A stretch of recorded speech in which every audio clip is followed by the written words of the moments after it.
The 800 for men now, and I know, Steve, you'll be watching this with interest. Did you ever run Stockholm? I did. I'm not at 800, or I ran one or two 1500s. My best Stockholm performance was over 1,000. There you go. You were pretty useful at 1,000, probably your best distance.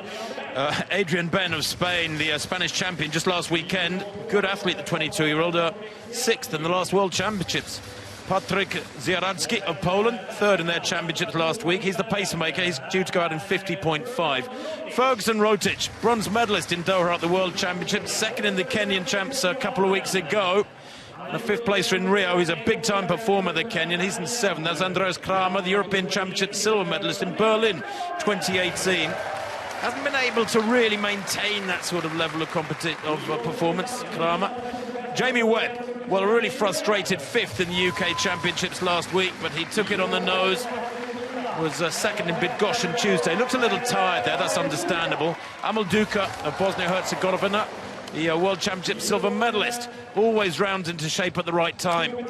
Does too good, the 30-year-old. There's Elliot Giles, the British champion, European Championship, a bronze medalist in 2016. Set his personal best in Chortów, Poland, just a couple of weeks ago. Marco Arop, formerly of Sudan, competes for Canada now. Only his 3rd 800 of this season. He hasn't raced since the 5th of June. And Isaiah Harris, who's in good form, 4th at the US Championships, has run 144.5 this summer. Very close to his lifetime best from 3 years back. So a strong 800 field here. Really hard to pick out a favourite, although Rotich maybe with his pedigree out in lane 7 for Kenya.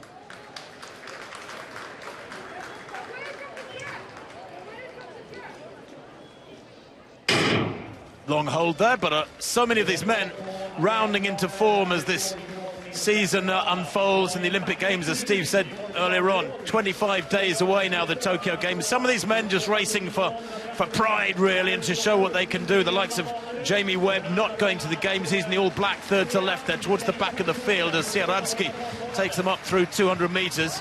On the inside is Isaiah Harris there with that hunched-shouldered style of his.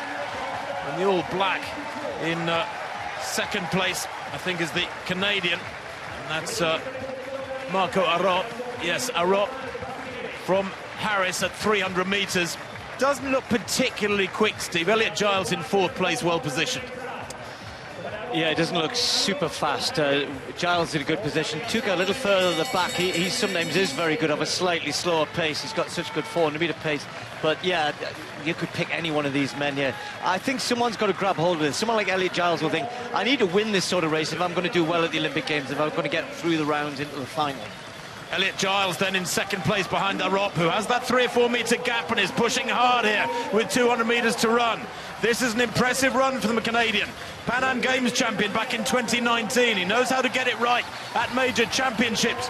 Moving into 2nd place now is Rotich. Giles in 3rd. He's got that 3:33, 1500 strength, Giles, but he's going to need it here if he's to catch the leader in the last 100. So they come into the straight. It's still Arop. The gap is closing now. Rotich coming back at him. Ferguson Rotich coming back at him. Giles kicking down the outside. Is he going to get there? As Arop just begins to lose those legs. Perfectly judged there from Rotich, and he takes it from Arop. And Giles, I think, in 3rd place. 1:40. Clock stopped there a little early. 1:43.8. Wow. Unofficially, very, very quick indeed. I thought the pacemaker didn't go quite quick enough. All the pack would have been well outside 51 at 400. But the key to it, Steve, was Arop's aggression in that 3rd 200 metres segment. Down the back straight, he really kicked in hard, made them all work, and chased so hard from about 250 out. 1:43.84.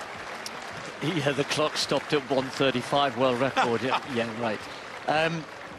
But we were watching on the computer, and that gave us this 1:43.84 clocking. And Arop deserves his personal best, 1:44. But goodness me, looked like he was going to run 1:42 at one point.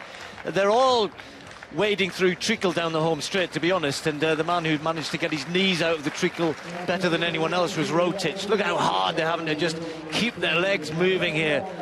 And Arop does really well to hang on. Giles and Ben finishing really well. Personal best for both men. I think we'll get that confirmed very, very shortly. But Rotich Arop, Giles, Ben. I was saying, Tim, that, you know, when you get the semi-final stage, maybe not these this is the sort of race you're going to have at the Olympic Games. And look at the margins here. Look how close it is. Look how fast you're going to have to run, perhaps just to get to the final. Road to